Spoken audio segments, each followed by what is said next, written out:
I was a kicker coming off the field, thinking about broadcasting. They gave me the chance to be up in the booth, which I was only the second kicker ever after Pat Summerall to do that. So incredibly grateful for that opportunity. A lot of people there that I had great friendships with.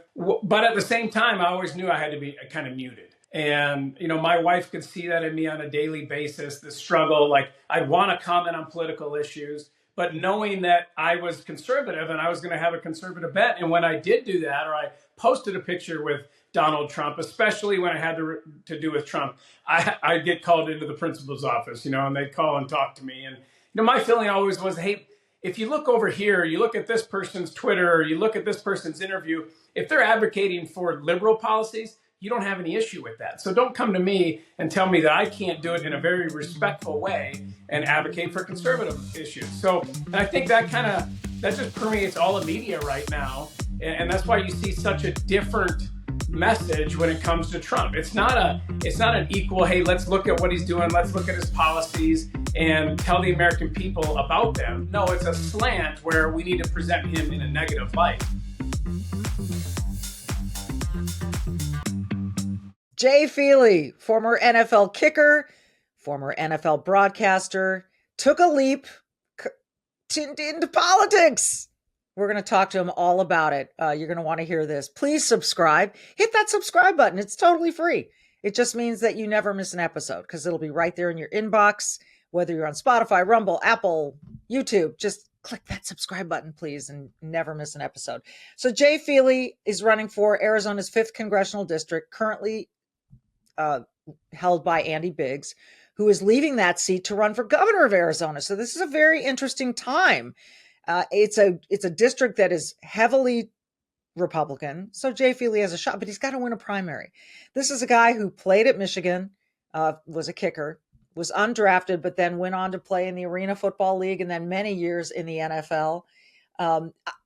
This is my only regret in this interview with Jay Feely, that I forgot to ask him.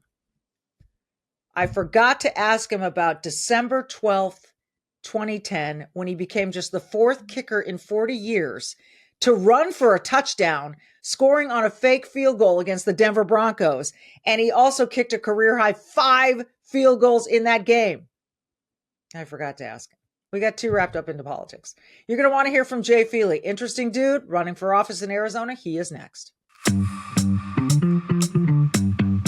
Mr. Jay Feely, so you're running for Congress.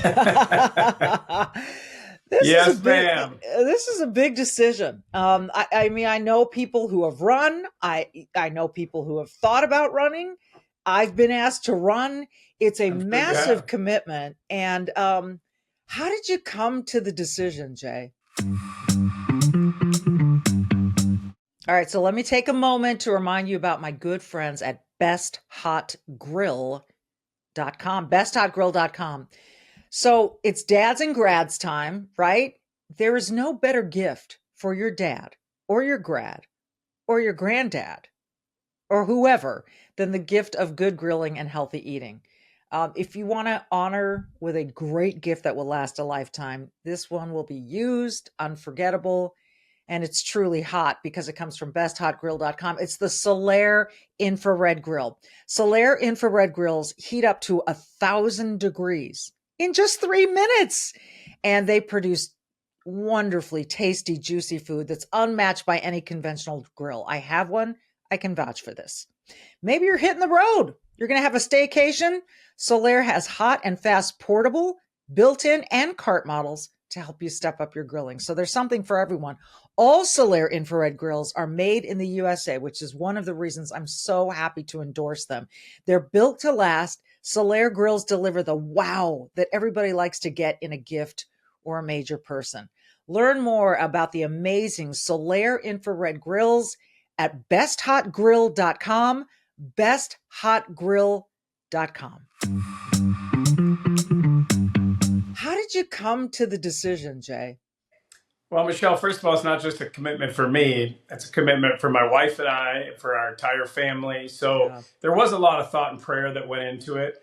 Something that we've thought about for a few years. In fact, my wife had this vision 20 years ago that I was going to run for office. And she literally was like, no, God, like, I don't want you doing that.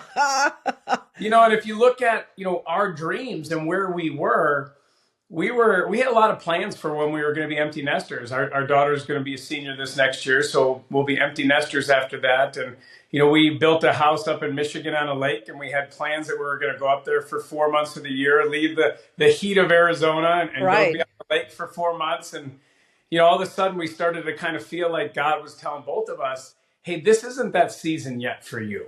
That I have more plans that I want to use you to have a greater impact than kind of going up and hanging out on a lake and having fun and being at peace up there. So we started to pray about it and think about it and just kind of see if God opened those doors. And that really was our prayer, was just, hey, either close those doors shut so we know that you're the one closing them, or open them so wide that we have to know that you're the one opening them. And that's kind of what happened. Andy Biggs, who we've known here in Arizona, he's the current congressman. He decided in January to run for governor, not run for the seat in the 5th congressional district. And I had told President Trump and Jim Jordan a few years ago that I didn't want to run at the time, but if Andy Biggs ever decided not to run for re-election, I would be interested in that seat, because that's where we've lived for 15 years. It's where we've done all of our community work and poured into the community. It's where we've raised our family. My wife was a teacher. I was on the school board and coached high school girls soccer and golf. And so it just kind of fit, and all those doors kept opening. We went up to Washington, D.C. About 2 months ago, met with a lot of the congressional members and their wives. I wanted my wife to be able to talk to them and hear what their experience was. Yeah, that's hugely important. Yeah, I said, you have to be willing to be in this with me. I don't want to, if I do win this seat, I don't want to be going to D.C. and leaving you. I want you to be coming with me and being a part of this venture. And we both felt very much, and Michelle, you'll like this. We sat outside the White House after we went and interviewed on a bench and just prayed together and just felt really at peace with this decision. That was kind of when we said, yeah, this is what we're going to do. You're clearly a man and a family of deep faith. There are people in America who look down on that. There are people who think it's, I don't know what they think. They just aren't, we've become a pretty secular society. So when you talk to voters, how much of that do you leave in your pitch, and how much of it do you say, not everyone's going to understand this, I'll leave it out of my pitch? I think we need more politicians that are transparent and that just tell people, hey, this is who I am. This is what I believe. This is the impact that I'm trying to have. And I think you need to tell people your reasons behind the policies that you want to implement. Everybody has ideas of what the policies should be and what they want to do when they get to Washington, what they hope to achieve. But I think a lot of people don't talk about the reasons behind what they want to achieve. And so that's kind of what I try to do. I try to tell them, hey, this is who I am. These are the things that I believe in. And these are the impacts that have had on different things that have had an impact on me that then have an impact on the policy that I believe in. And I think, that's what you have to do. I think we need more transparency. We need people who want to get into political office that aren't trying to get into political office to serve themselves and be self-serving, that are trying truly to be a civil servant. And, that's what I want to do. I think that is for sure the case. People want authenticity. They want people who are going to do the work. The saying, we can talk all we want. It's the doing that is the thing. It's the doing. And I know that you've golfed with President Trump. President Trump. I'm curious about Arizona. I have some friends down there. I have friends who have moved from California to Arizona. I have friends who have moved from Minnesota to Arizona. There's a lot of people. Yeah, California and Minnesota are very liberal states, but the people that I know who have moved there are conservative. Now, I know you've probably had an influx down there in Arizona of some liberal-minded people from the West Coast. What's your district like? What's obviously Andy Biggs is the current, congressman for that district. Right. So I guess it leans red, but how would you describe your district? I have been telling you about my friends at sleepcream.com, sleepcreme.com. They have a new Sleep Cream Rose a gentle aromatic cream designed to calm your senses, nourish your skin, and ease you into deep restorative sleep. Infused with pure Bulgarian rose essential oil, Sleep Cream Rose blends the calming power of aromatherapy with skin softening hydration. It's an amazingly beautiful floral scent, and it will help quiet your mind naturally, signaling your body that it's time to rest. Whether you're unwinding from a busy day or pausing for a quiet moment of self-care, Sleep Cream Rose turns bedtime into something beautiful. I love Sleep Cream. I put it on the insides of my forearms and elbows as I'm turning in at night, and it helps me sleep. By the way, they have a 30-day guarantee. If you don't experience better sleep, Sleep Cream will refund your purchase within the first 30 days. Guaranteed. Use the code HOMERUN at checkout, all one word, HOMERUN, for free standard shipping. That's sleepcream.com. Look at their new Sleep Cream Rose. Use that code HOMERUN for free standard shipping on your first order. Sleep Cream, sleep, CREME.com. Obviously, Andy Biggs is the current congressman for that district. Right. So I guess it leans red, but how would you describe your district? President Trump won it by 20 points. It is definitely, it's a plus 20 Republican district. It's pretty much a primary race. If you win the primary, you're going to win. Who are you going up against in the primary? How many people? Right now, there's 3 other people in the primary. And to be honest with you, I'm just focused on myself. We are trying to run this campaign and get so far ahead that nobody wants to run against me. That's the goal, and I think, people in DC, they're not transparent. They're not honest. They aren't telling you exactly what they want to do. They're presenting an image. And, I hope to be somebody that's a little different than that. I think both you and I, we did TV for so long. Yeah. And we learned how to communicate. We learned how to go on camera. And whether it was in a short, small clip, because, when I was doing sideline work, it was, 10 seconds, 15 seconds. And I know the drill, man. It's unforgiving. They were always cutting your time. Hey, can you give me 5 seconds? Yeah. Oh, yeah, I only have 30, but sure, I'll give you 5 seconds. Yeah. And then when you're up in the booth, you're talking for 3 hours doing a game unscripted. So I think that's my strength, and I'm sure you can understand that, the ability to communicate.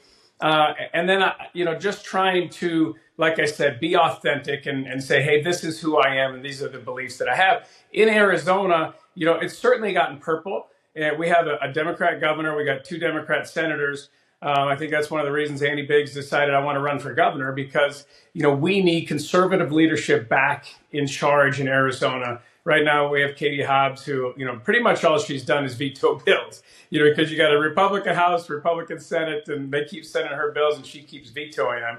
But I'm excited about being somebody who will stand up for President Trump and what he believes is America First policy. I truly believe in the policies they're trying to implement and the impact that's going to have. And for me, I looked at the direction of our country and the 2 parties, and they haven't been further apart in my lifetime. I can't remember the parties ever being further apart. I can't either.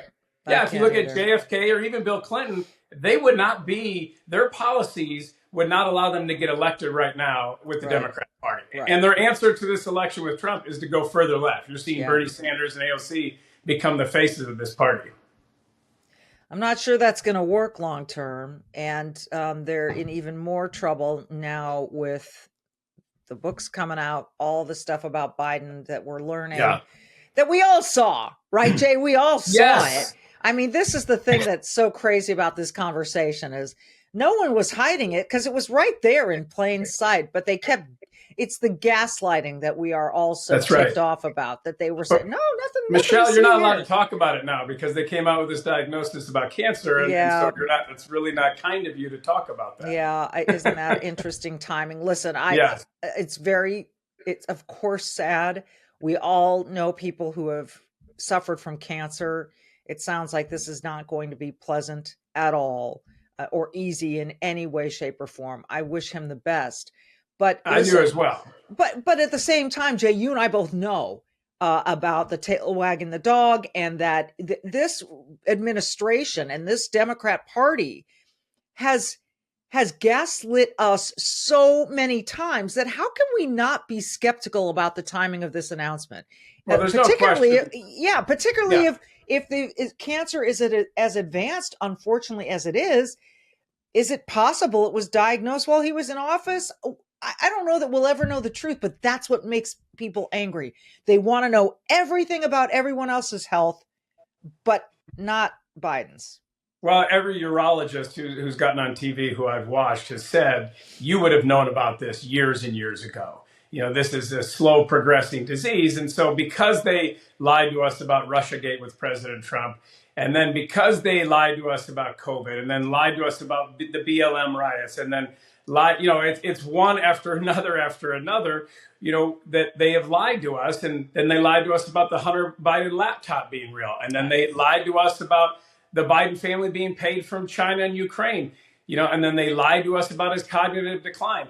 That was very evident to anybody watching any of his interviews, seeing the way he interacted. And, it was sad. To me, it was sad watching it because he I agree. run for re-election. If you truly love somebody, and I wrote this in a text that I had with some family members just last night. Like, if I was in office and my family truly loved me and they wanted the best for me, and they saw a cognitive decline in me, they would not have pushed me to run for office. They would have come and said, hey, you need to go, and you've done your duty, you've done your service, you need to go to the beach now, or to your house and spend the rest of your time that you have on this earth with your family, with the ones you loved. Yeah. But because they pushed him to run again, that's why this is political right now. It is sad that he has cancer, and it is hard anytime anybody does. But it's political because you have a book coming out. They release it because there was so much negative press to the Democrat Party and to President Biden and his entire administration. And then all of a sudden this comes out to try to cover it up. And you hear David Axelrod and many others say, hey, we should take a break and we shouldn't talk about this right now. And they're using, again, politics to cover up the crimes of what they did. I know that for some reason, Jay, I keep coming back when they keep saying we're looking forward now. When Chuck Schumer's like, hey, we're not looking back, we're looking forward now. They didn't do that ever with the previous Trump administration and January 6th. It was like, and anyone who was even remotely near the Capitol, and I interviewed a number of them on this show, who did nothing illegal, were milked dry of their money because they had to fight these legal battles. I mean, that's one way of lawfare working against you, is that the DOJ comes after you so hard that you have to spend every dime in your savings to defend yourself, to stay out of jail. They either attack them that way or they put them in jail. And now I understand that some of these people probably deserve time in jail, but not every single one of them. And, and if you stand up for anyone who was at the Capitol on J6, you're somehow some sort of loon and, right-wing extremist. And I just don't think that's the case. And yet, if we question any of this, you know what, we're not looking back, we're looking forward. I think people want equal justice, right? They want to know that the justice system is blind. They want to know that we're all going to be treated fairly. And that certainly hasn't happened in our history, but that should be what we're fighting for. And one party that's in charge shouldn't use the justice system to benefit their party, neither party. And I think too many times in our country's past, and right now, that's kind of what's happened, is that it's been perverted. And whether it's creating opportunities for the future, because equity, what the Democrats talk about and believe in, is not equality. We should be creating equal systems so that anyone, anywhere has the opportunity, if they work hard and they make good decisions, to create a life for themselves. That's the American dream. It's what we need to get back to, and it's what we need to focus on. You played in the NFL, a league that it seemed to me that race only became a thing. I don't know. You tell me. When do you think... You're onto something. Michelle. Okay. Tell me what I'm onto, because you know where I'm going. I do. Okay. So what... So I'm going to take you back to college. Okay. And you were at Michigan. I was at Michigan. This is, over 25 years ago. My son just graduated college playing college football. And thank you. And we had very different experiences in college football. So it's really interesting what happened in 25 years. And for me, college football was amazing. And playing football at Michigan was awesome. And one of the things that I loved about it. And I took a class on race relations when I was at Michigan and talked about this in a kind of a thesis that I wrote, is that college football was your identity. You weren't a black Michigan football player or a white Michigan football player. You were a Michigan football player. And because that was your identifying factor, it broke down a lot of racial walls that existed and allowed you to have relationships, deep relationships that you might not have had in other areas of America. Because you weren't, the identifying factor wasn't your race. And that's one of the things I loved about going to Michigan and the experience that I had, and going with some of my teammates to black churches where like I was the only white guy there, and just kind of experiencing that. Even into the NFL, in training camp, sitting down with LeVar Arrington and Brandon Short and rooming with them in training camp and sitting there for a month and hearing their life experiences. I thought it was one of the great things that football did, because you were able to have those experiences and meet people and develop relationships that you wouldn't have met if it wasn't for football, because you were a collection of guys from different socioeconomic backgrounds, racial backgrounds, stories, and you came together for one collective goal. And because of that identifying factor being Michigan football, you were able to really develop those relationships. I thought it was amazing. Now, my son and his experience was a little different, a lot different. And I think that's because we got to the point in our society where race became such an identifying factor that it was the overarching theme of everything was first race. And I think because of that, we lost the ability to have some of those really deep relationships and break down some of those racial walls that I was so fortunate to do when I was at Michigan. How was his experience different? I'd love to get specific with you if you're comfortable with it, about how it was different for him at Michigan. Well, I think, he went to school right after COVID and the BLM riots and everything that happened. And so it was very heightened, obviously. And I think you didn't go to the team meeting room and have those racial walls kind of breaking down the same way that they were with me. I think your identifying factor still was your race. It wasn't, being an Arizona State football player or a Colorado football player. And I think that's because of our culture and kind of how the hyper focus on those racial issues that started, I believe, under President Obama. And I come from a different perspective a little bit because, we went down to Haiti after the earthquake. My family and I did. And we took our kids down there a couple of times. We were helping to rebuild the homes and create a feeding program. And I met a family, one particular young man who just was awesome. And he was our translator. Every time I went down, he was with me, became a good friend. And then, one day I looked at him and I just said, "Hey, what are your goals? What are your dreams? Delmont, what do you want to do?" And he's like, "I want to go to the United States. I want to get a college degree. I want to play college soccer, and I want to be a success in business." And I went back and talked to my wife, and immediately she said yes. And so the next time I went down, I'm like, "Hey, Delmont, we can do that."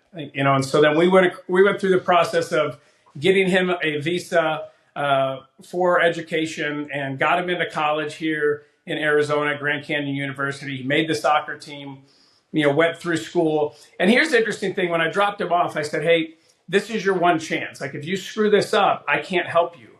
But this is your opportunity to get a college degree, to play soccer, to live out your dreams, and to make a difference in your life." And he did amazing. And even though he spoke English as a second language, he found a way to get a 3.3 GPA. And he made the soccer team and he graduated. He got an internship. They loved him because he loved to come to work.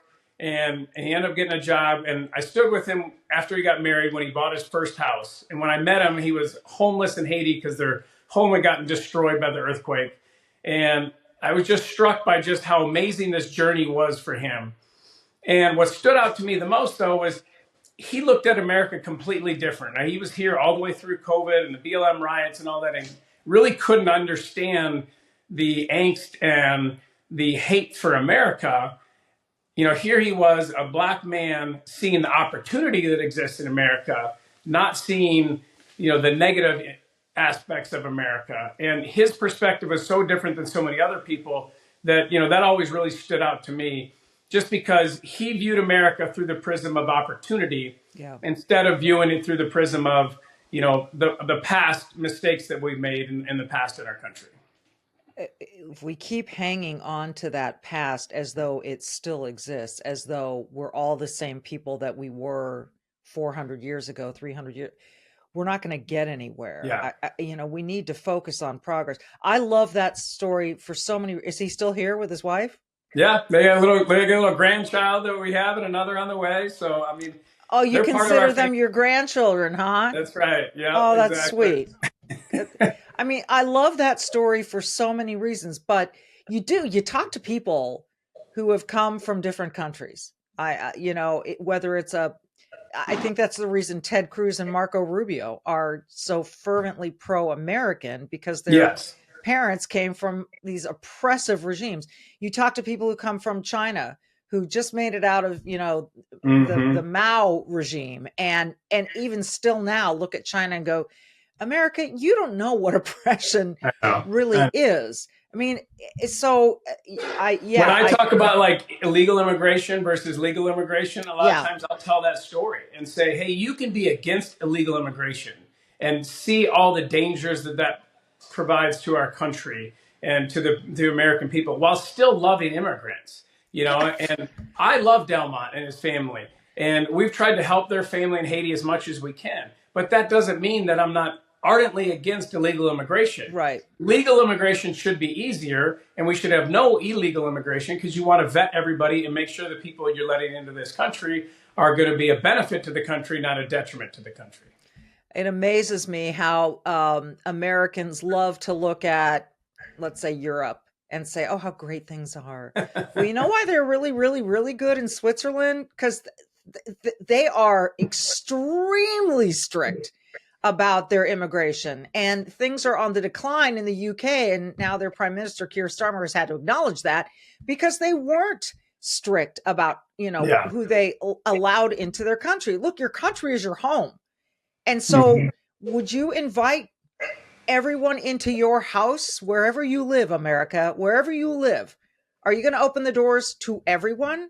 Criminals, mentally ill, everyone? Now, that doesn't mean we don't have compassion for the mentally ill, but there's a way to do this that is safer for everyone, so that we don't have the Lake and Rileys of the world. I mean, that's just one example. Well, that's one of my biggest issues, especially here in Arizona on the border, is the Democrats for 4 years said we need a bill passed to do anything at the border. Right. They said it all the way through Biden's presidency, all the way into the presidential election. They were still saying that. They were blaming Republicans for not passing a bill. And then President Trump gets in office and in 3 months is able to shut the border completely. So the American people know that Democrats put political priority in front of the protection of Americans. And if you had your child hurt by an illegal, or you had a son or daughter who overdosed on fentanyl, I can't imagine how irate I would be at the Democrat Party that they had an opportunity to close the border and protect our children and chose not to because of political means. That just is asinine to me. It is to me too. And you're right. It was a choice. It was a choice. I every day that Karine Jean-Pierre got up there and said that Trump ruined the bill and the immigration bill, and that, all we had to do was pass this bill and Republicans refused. That wasn't true. And that bill was so flawed anyway, that just to pass something for the sake of passing something was not in the best interest of the country. So it's just, I'm flabbergasted as you are. Well, President Trump nailed it when he said we didn't need a new bill. We just needed a new president in his State of the Union address. And it was one of his best lines he's ever used. And it made the distinction between the two parties very evident for the American people. Yeah, it did. Okay, so I'm curious about your governor, Katie Hobbs. I feel as though she is in office because she didn't, as much as some people like Carrie Lake, there was certainly a massive effort against her. And so Biggs, I think he can do this without just rose-colored glasses here, Jay. Just what is your view of his potential to beat this governor? Well, he's got to win the primary first, right? So you got Karen Taylor Robeson and Andy Biggs running against each other in the primary, and then whoever wins that race has got to be Katie Hobbs. And the border has to be the number one issue they talk about, because Now they're trying to co-opt the successes that the Republican Party has had in closing the border and say that they had something to do with it, where even here in the state, the first thing Katie Hobbs did was take down some of the border that the previous governor, Doug Ducey, had put up. They had taken, these, they built a border there with different things. And she went in when she got into governor and took those down and opened the border back up. And you have to make sure that you draw a distinction between Democrat priorities and what they chose to do and Republican priorities and what we're trying to do. And then, you look at the economy and taxes and what we're trying to accomplish. Arizona is a growing state. People are moving in here. We're getting business coming in here. We're continuing to bring chips manufacturing into the country or into the state. You're seeing out by where my son and daughter, or my daughter and son-in-law live, massive plants of data storage. You're just seeing that everywhere. It's a huge industry out here. I think it's about $1 billion per building that they're building and creating lots of jobs out there. So that's what they need to focus on. I think the economy and the safety and protection from the border are the two biggest issues and two winning issues here in Arizona. All right. A little more on the football stuff, and I'm gonna veer into this because you obviously. All right. Let me let me just get to the point. So I'm at a graduation party yesterday, and high school graduation party for a gal, my niece, who has done exceptionally well at both soccer and track and field. And I start talking to her dad, and given the recent events in track and field, I said to him, so at state, were there any boys competing against the girl? And the fire that lit in him was something I hadn't seen out of him before. This issue, what is it like in Arizona? Do you feel like there's an overwhelming opinion about this, or is there a lot of activism for trans women to be able to compete against girls? Well, it's certainly personal to me because when my oldest daughter was going into high school, they didn't have a girls' soccer team at her high school. And they basically said, hey, you can try out and you can be on the boys' team. I'm like, well, that's ridiculous. Why do we not have a girls' soccer team at this high school? We got plenty of kids. Soccer's a big sport in Arizona. And they said, well, we don't have a coach. We need a coach. I'm like, okay, I'll coach the team. Wow. And this is very soon after I was done playing football. And so I started this girls' soccer team. And Michelle, the first year we had like 12 girls total on the team. And some of the games, we didn't even have 11 to start. We'd have like 10 girls because somebody was sick or couldn't come. And, so I would tell the girls, okay, if you win this game with only 10 girls, I'll give you my phone afterwards. You can scroll through it. You can call anybody you want. And so they were all excited. Of course, one of the games we won, and I couldn't wait to get my phone. And I kind of knew who they would like pick. Who did they call? Well, I also knew they probably wouldn't answer, so I was safe. But they called Tom Brady and they called The Rock. And thankfully, neither of them answered. But I had so much fun with these girls. We developed this team and this program. The second year, we went to the state semifinals, and then we finally won a state championship. Oh, my gosh.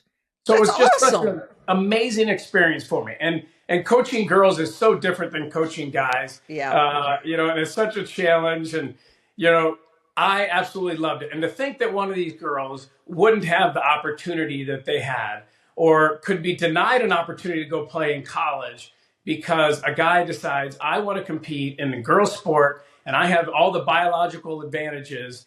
And the example I give is, like, I wanted our girls to get to a level where they could win a state championship. So I would practice against our guys' team. That was a really good team.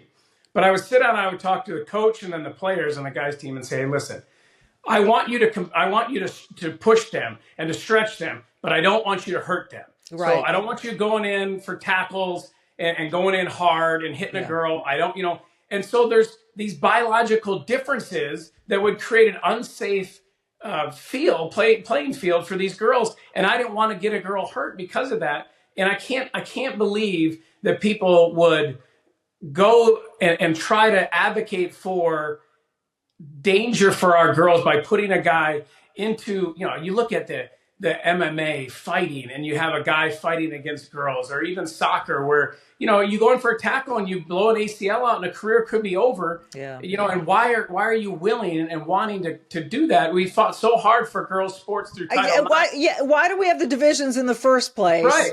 If we're going to blur them. And that's not being unloving. That's not like, they always say, well, why do you care? You're so unloving, or you hate trans people. No, that's right. Not the case. We love our girls. You're not inclusive. We want to protect our girls, right? Yeah. And we want to protect their opportunities, and that's not wrong to say that.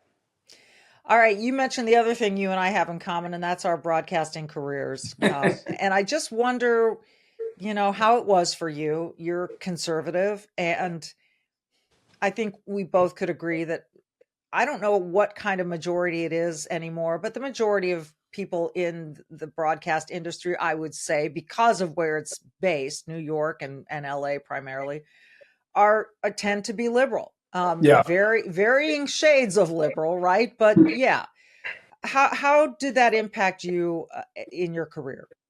Well, Michele, I love my time at CBS. They were great in giving me an opportunity.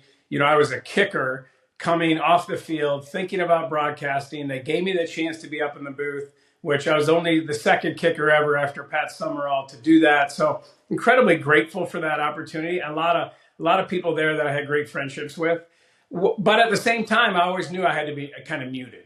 And, my wife could see that in me on a daily basis, the struggle. Like, I'd want to comment on political issues, but knowing that I was conservative and I was going to have a conservative bent. And when I did do that, or I posted a picture with Donald Trump, especially when I had to do with Trump, I'd get called into the principal's office, and they'd call and talk to me. And, my feeling always was, hey, if you look over here, you look at this person's Twitter, or you look at this person's interview, if they're advocating for liberal policies, you don't have any issue with that. So don't come to me and tell me that I can't do it in a very respectful way and advocate for conservative issues. So, and I think that just permeates all of media right now. And that's why you see such a different message when it comes to Trump. It's not an equal, hey, let's look at what he's doing. Let's look at his policies and tell the American people about them. No, it's a slant where we need to present him in a negative light. And I think the American people have had enough of that. When you look at the woke policies, of the DEI policies and transgender policies pushed, or you look at the fact that they did so much lawfare towards Trump, I think this last election was a rejection of that. And the American people saw through, all of the liberal mindset of trying to present this image of conservatives and especially Trump in this negative mindset. It's quite something. And, you feel like the pendulum is swinging. A little, but the resistance is real. And, there are these groups, and you see it all the time, that are purely there to resist. I'm not even sure how committed they are to what they're saying. They're just there to resist. So it's crazy. I will say, let me just add one thing. Yeah. I think the podcast world, like what you're doing, has had a dramatic impact. I do too. Because Trump was so successful. President Trump was so successful on those podcasts. Yep. Going on Joe Rogan or doing Tucker Carlson or, any of the other podcasts that he did. Yep. And had so much success reaching a different audience. And it's a long form where you can talk about policy and you can talk about what you truly believe in, and you can give the stories behind your policy positions, where you can't do that on legacy media. And I think legacy media is at a crossroads because, other than sports content, people don't go and watch legacy media. The sports is the only thing that you really go and, I got to see that live. Yeah, got to see it live, right? Yeah, that's right. Yeah. And so, I think we're seeing a shift and a transition, and the podcast world is really having an impact on that. Well, the number of views some of these podcasts get is unbelievable. And you mentioned Joe Rogan.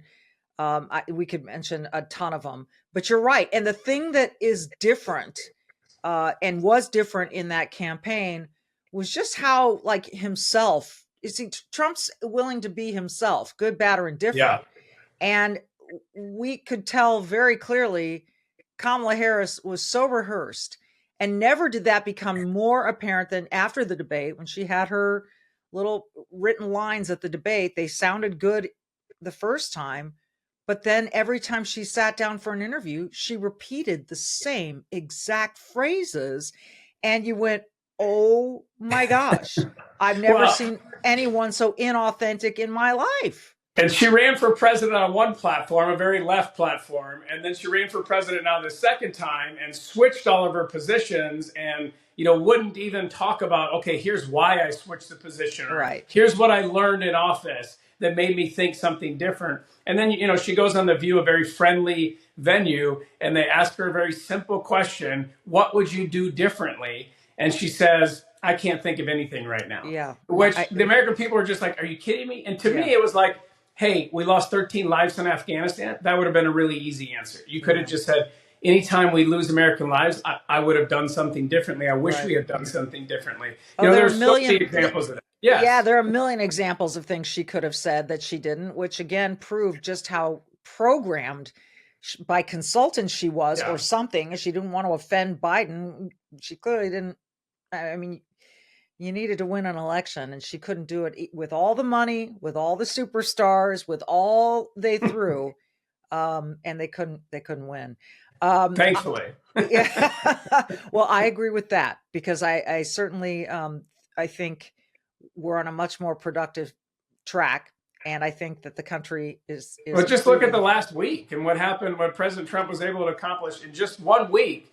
He goes every over week. It kind of feels that way, doesn't it, Jay? But last week was amazing. I mean, he averts a war with India and Pakistan. He brings Russia and Ukraine to the table.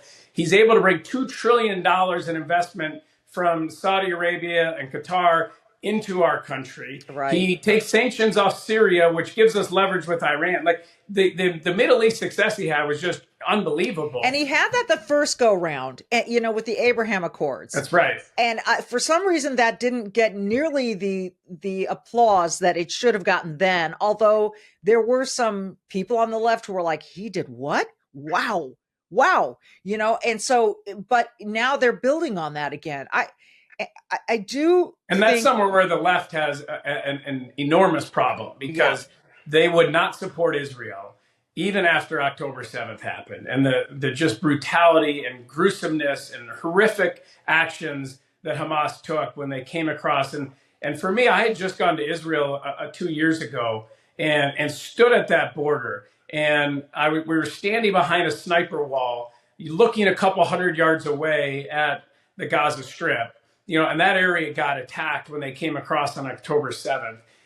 And everywhere you went in Israel, if you went up north, you saw the Lebanon border and the Syrian border, and you go to the west and you see the West Bank, and you go to the south and you see the Gaza Strip, and they're just surrounded by people that want their extermination. Yeah. And we had a party that wouldn't stand up and say that it was wrong and that Hamas should be dealt with, and that Israel has a right to defend themselves. Like everything about what they did, because they were so afraid to offend, the Muslims, that they wouldn't say that what happened was horrific and wrong, and that Israel should defend itself. And I think that was just another reason why the Democrat Party failed so badly in that election.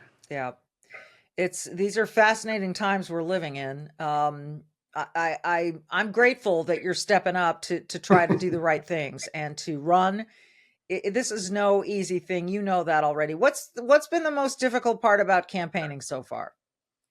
Well, I think the most difficult part is just making the decision that you're going to walk away from a career that you took 10 years to build. You did that as well. It's not easy to do. You sit there and in your mind, if I walk away from this career, I'm probably never coming back to it.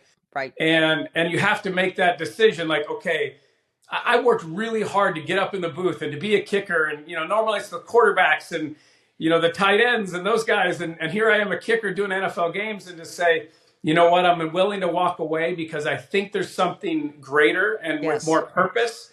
And I'm gonna endeavor to do that. And I know it's hard for my wife to walk along this path with me, and we worry about the impact that it could have on our kids and our children.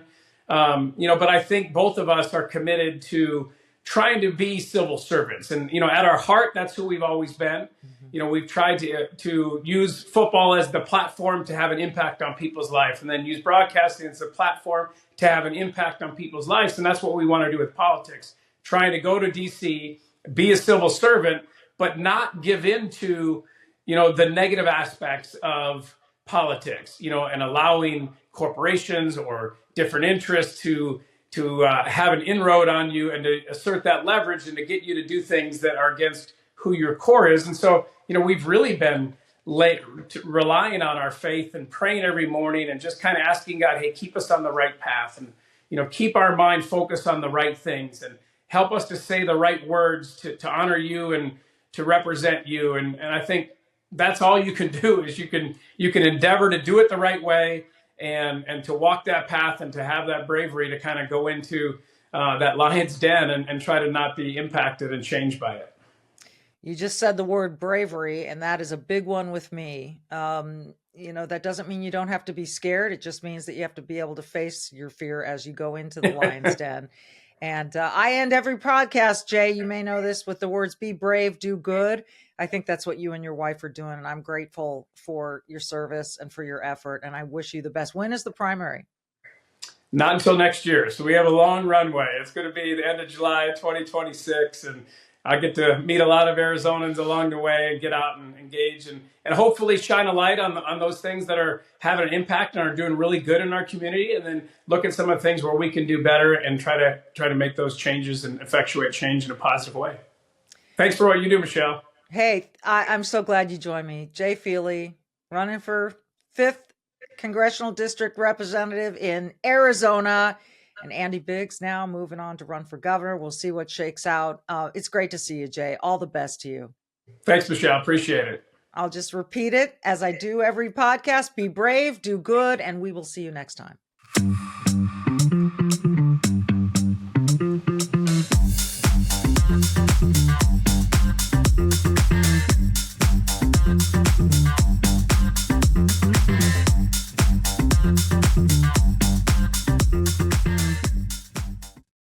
Hey, you can keep up with the Trump administration when you subscribe to the Trump Report. It's an email that brings you daily highlights from the Oval Office right to your inbox 5 days a week. Subscribe today at SalemPodcastNetwork.com/Trump.